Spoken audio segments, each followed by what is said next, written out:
हिरण्यवर्णां हरिणीं सुवर्णरजतस्रजां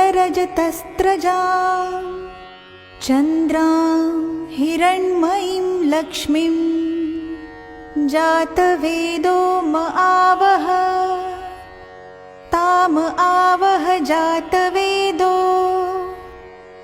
लक्ष्मीमनपगामिनीं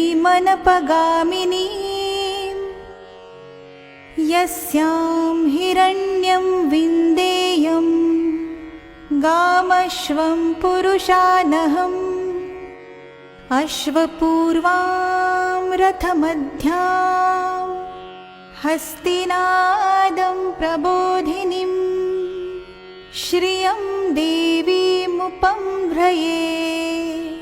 श्रीर्मां देवीर्जुषता।